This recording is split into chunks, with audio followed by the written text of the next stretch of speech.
জট এখনো কাটেনি ভাগাড় ইস্যুতে এবার ময়দানে কলকাতা পুরসভা। ময়লা ফেলা হবে কলকাতা পুরসভার ভাগাড়ে। পাশাপাশি হাওড়ার বেলগাছিয়ায় গৃহহীনদের কন্টেনারে থাকার ব্যবস্থা করল পুরসভা। হাওড়া পুরসভার তরফে খিদিরপুর থেকে 7টি কন্টেনার আনা হয়েছে। ভাগাড় এলাকা থেকে বাসিন্দাদের সরিয়ে করা হবে সয়েল টেস্ট। অন্যদিকে ফের আবর্জনা ফেলা নিয়ে গোলমাল হাওড়ায়। বেলগাছিয়া ভাগাড়ের বদলে আরুপাড়ায় বর্জ্য। জট কাটাতে ময়দানে কলকাতা পুরসভা। ভাগাড় ইস্যুতে ফের গোলমাল হাওড়ায়। আরুপাড়ায় বর্জ্য ফেলতে বাধা স্থানীয়দের। গৃহহীনদের মাথায় ছাদ কন্টেনার।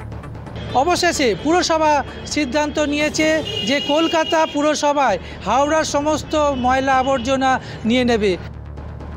ভাগাড় বিপত্তিতে জট কাটাতে 7 দিন পর ময়দানে কলকাতা পুরসভা।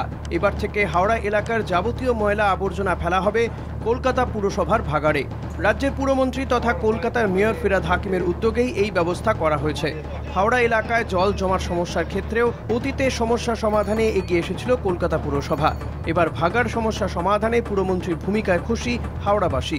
আজকে কলকাতার মেয়র উনি যেভাবে এগিয়ে এসছেন, হাওড়ার সমস্ত গার্বেজকে উনি আপাতত বলেছেন আমরা কলকাতা পুরসভার যে ওখানে ট্রেঞ্চিং গ্রাউন্ড আছে সেখানে পাঠানোর জন্য। তো আমরা হাওড়াবাসীর মানুষ হিসেবে কৃতজ্ঞ। সকাল থেকে দেখা গেল পুরসভার তরফ থেকে তৎপরতা।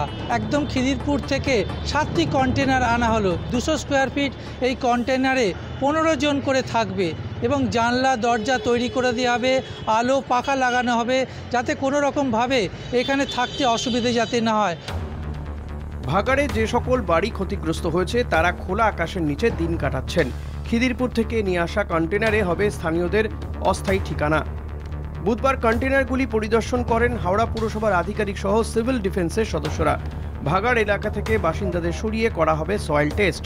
প্রযুক্তি মানে কিছুই না, এটাকে আমরা কিছু দরজা, আমরা লোহা, এগুলো তো লোহা স্ট্রাকচার, এগুলো কেটে আমরা কিছু দরজা আর এবং জানলা প্রোভাইড করি। এতে মানে থাকা যাবে, অন্তত ভেন্টিলেশন হবে। আর 7টা কন্টেনারেই কি আলাদা আলাদা করে এই দরজা এবং জানালার ব্যবস্থা হবে? অবশ্যই। বুধবার সকালে বেলগাছিয়ার